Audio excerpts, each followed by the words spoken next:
This is the curry leaf tree. It's been in this pot for a long time, and for I think three, 4 years already. And there's zero. It's all starting from seeds. There's zero protection during the winter. It can tolerate all cold weather in the Bay Area. Um, as a matter of fact, I think it kind of grows like a weed. It's just so easy to survive winter here, weather condition in Northern California. So if you want to grow curly leaf, there's no need to protect it in the winter, bring it inside the house or anything. It will survive without a problem. And they're very easy to grow from seeds. So now let's see, there's a couple more curry leaf tree out here in the yard. This is a bigger one, and I think this is like maybe more, at least 5 years old, 5, 6 years old tree. So there's absolutely zero protection. I don't give it any protection at all. It grows really well, and as a matter of fact, it basically starts fruiting, I think, the second or third year, and you can start planting the seeds again. They just grows like weeds in our climate in Northern California. So very easy to grow. No need for any kind of protection. See, you see here. This here is more seeds, more fruits. My chickens, for some reason, doesn't even like it at all, the fruit. So she doesn't want any. Yeah, let's see.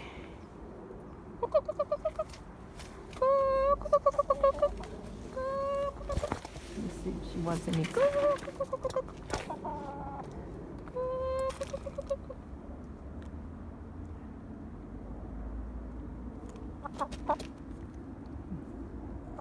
Let's see, she doesn't even want to eat it. Anyway, chicken doesn't want the seeds. And there's another one, another bigger tree, probably 7 years old or so. You see, they grow like weeds right here.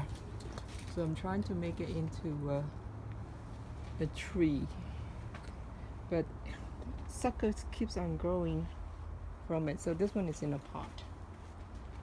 So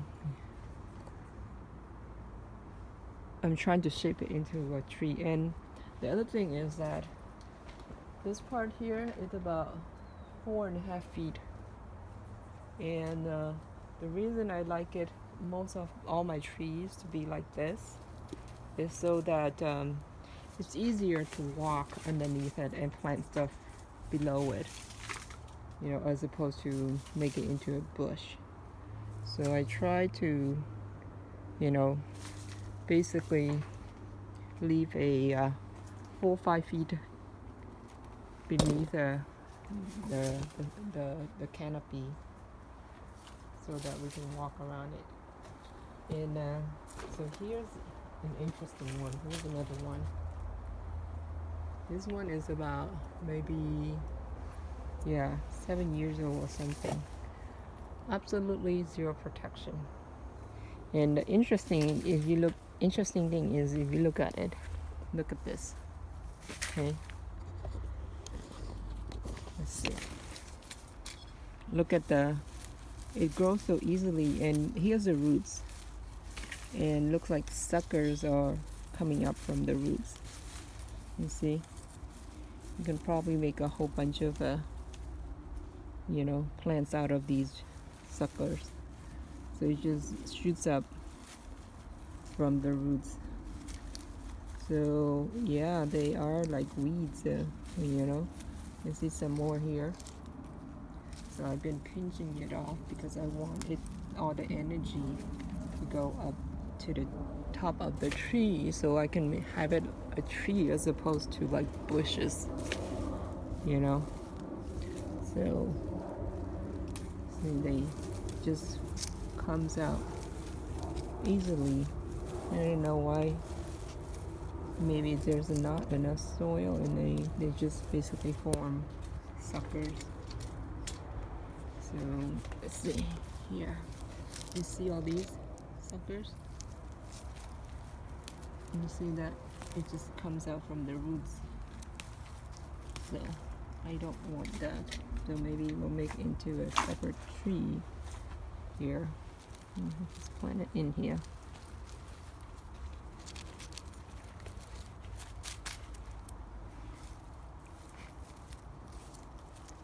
So there's so much of it. It's crazy.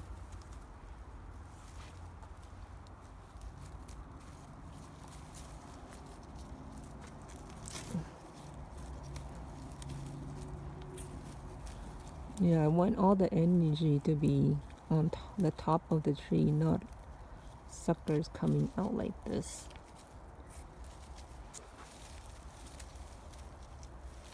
So look at the roots. It's been in this pot forever. So I'll just leave it in the pot because it's gonna, if I plant it in the ground, it's gonna form a lot of suckers, and which I don't want. And I want it to be like a tree, a big tree, so I can walk underneath it.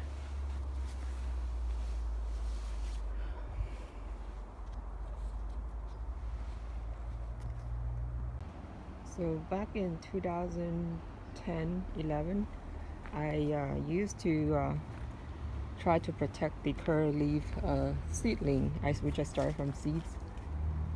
Put it in the office and try to protect it and give it like the office light and all that crap. The more you love it, the more they will die. So it's like too much love, they will basically die. So now that I planted out here, it basically doesn't need any kind of protection. It will even do better. So the one I had in the office is just basically died on me.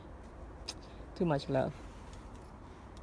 So now the chayote is performing really well, and there's a lot of fruits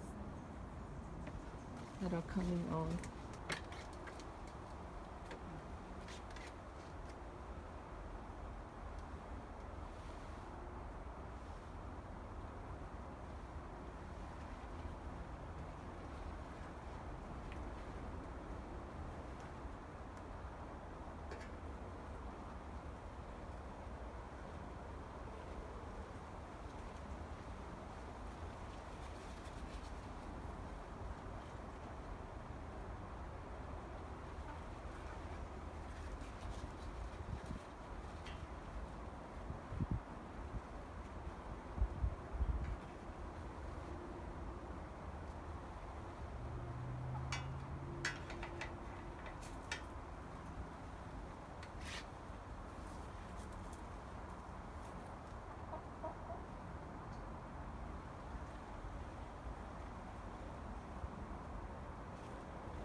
much better because I want the vines to be just on top of the roof as on the opposed to on the side of it, because that way there's sunlight can still get through on the side.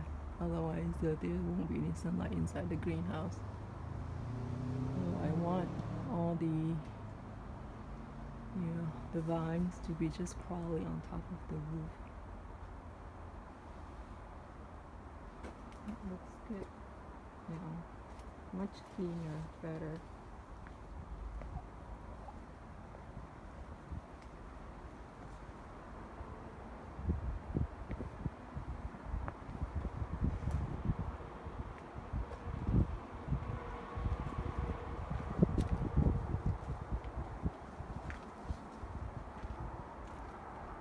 So all four corners, or four sides of the roof are about filled up.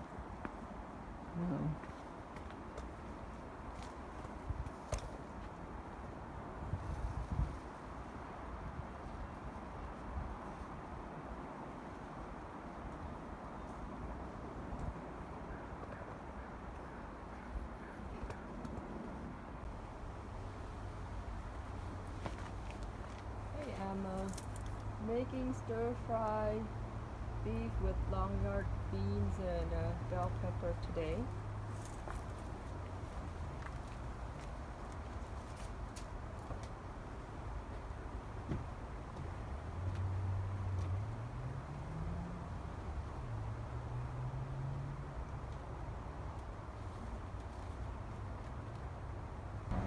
Okay, first we go pick the ricotta chili to spice it up a little bit. The ricotta is a bit sweet and hot at the same time. See, this is a ricotta plant that I had it for over 5 years. So it's been 5 years now, and there's zero protection in the winter. So this is the ricotta chili. There's no protection in the winter.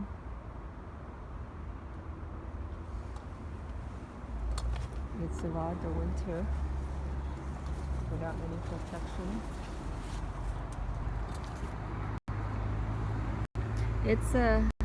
It's sort of looks like bell pepper, but it's smaller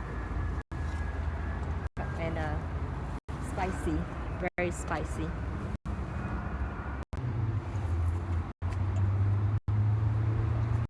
Okay, we're in Costco right now, getting the beef for the stir fry with bell peppers.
I like my beans to be firm, so I don't like it overcooked and make it really soft. The beans need to be firm.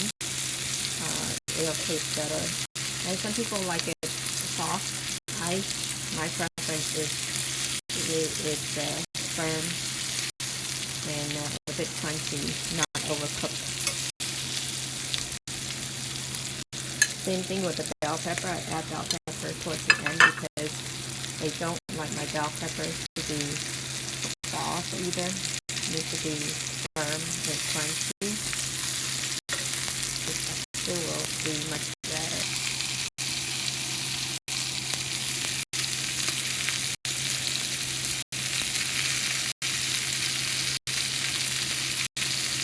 Not too much oyster sauce, just a little bit of flavor.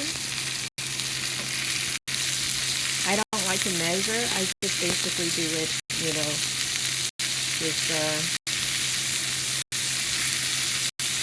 from the bottle. There's probably like half a table or half a teaspoon to be enough. The oyster sauce has a lot of flavor, and you just want to add a little bit to it. A little bit of salt, not too much. I don't like it to be salty.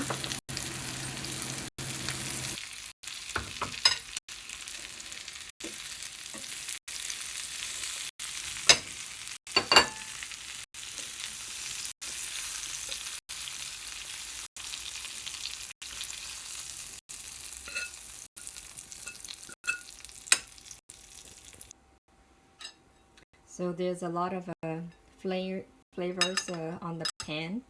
So what I do is add a little bit of water to the pan and heat it up again just to get some of the flavor out.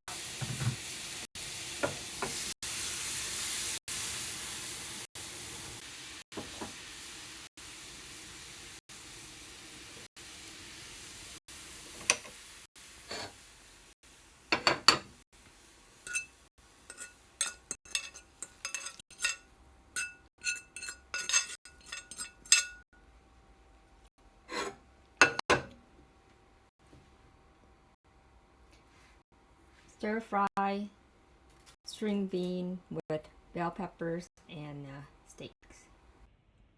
Let's try the bean first.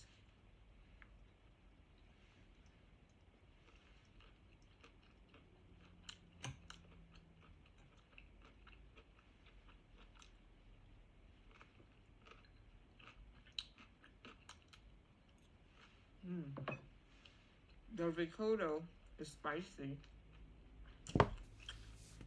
Really spicy.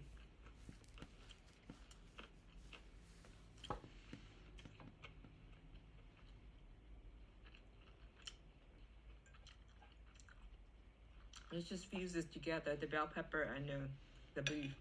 So I highly recommend stir fry the string bean with beef and add the bell pepper in as well.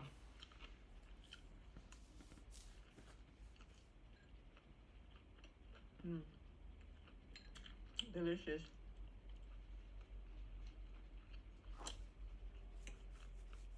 It's very simple to make, and I use the oyster sauce and a bit of salt.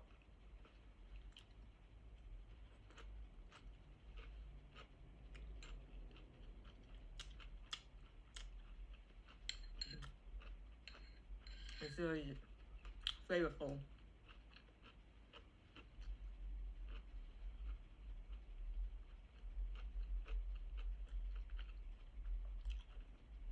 And the string bean is really sweet.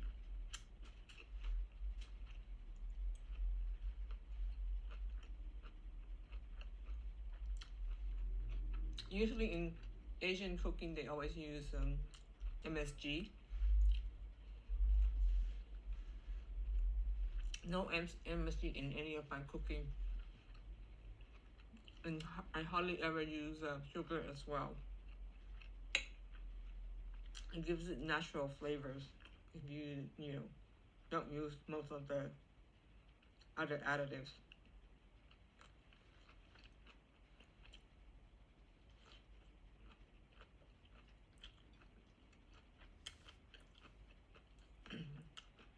very good. And it goes really well with the rice.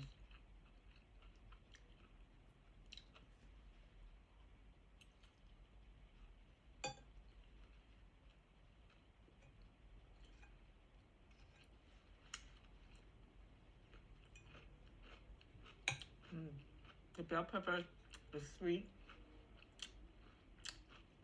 and crunchy. It's not overcooked.